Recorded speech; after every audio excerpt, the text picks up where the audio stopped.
So we wanted to learn really more about this rodent that is capturing everyone's attention and what the laws really are surrounding them in Louisiana. McPhail is joining us with that part of the story because there are a lot of questions about what you can have, what you can't have, or, you know. T-shirts, everything all over the internet, Cherise. So here's some facts. Nutria multiply fast. They eat vegetation constantly, and they aren't just lawnmowers cutting it back. The way they eat kills the marsh and all the plants.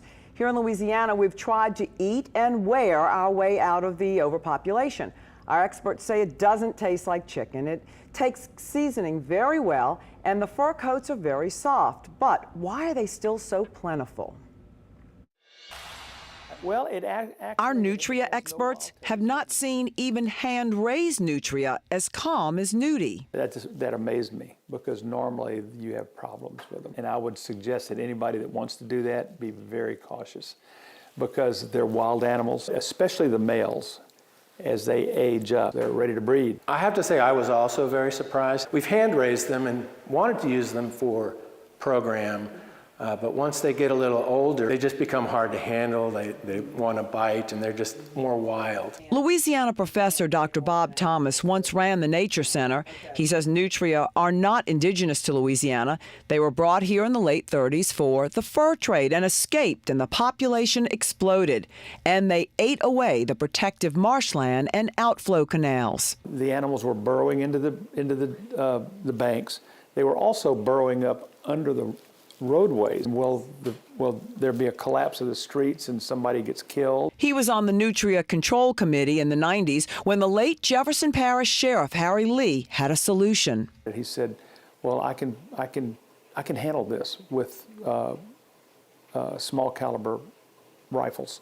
We can go out at night, and we can have police officers keeping traffic away, and we can pick them off one after the other. And they did, and it worked very well. The Nature Center hosted the first Nutria festivals. Chef Paul Prudhomme served a Nutria dish. National Geographic came down and did a piece on us, and Olivia Newton-John had a nature show out of Australia. And before Paul Prudhomme left, he says, what can I do to serve this in my restaurant tomorrow?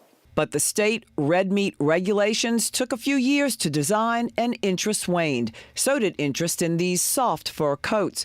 But to control the population, people make income now as bounty hunters. When you kill the animal, you cut the tail off and you bring the tails in. They give you $6 per tail. Audubon Institute senior veterinarian Dr. Bob McLean explains what category these rodents fit in.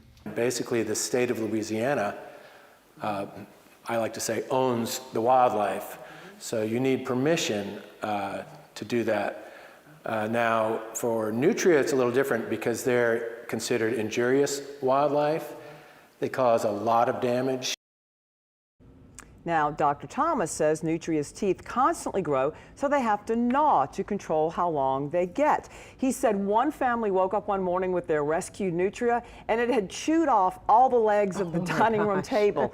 Can't make this stuff up, Cherise. Now, the Audubon Zoo was asked to take Nudie, but they have no Nutria there right now, and they do not have space for him. And yes, they even wanted to feed them birth control pills so they wouldn't keep reproducing. So we were just talking about, when I was a little girl growing up here, you would see the Nutria kind of in the little canals. So I always thought they just were here. I never knew that they were brought here. I learned something new today. Argentina. Who knew? Yeah, they're all over the world now, though. All right. So hopefully, we hope that there's a peaceful resolution, because at the end of the day, while this is a wild animal, of course, his family has a bond to it. So maybe they can come to some sort of agreement.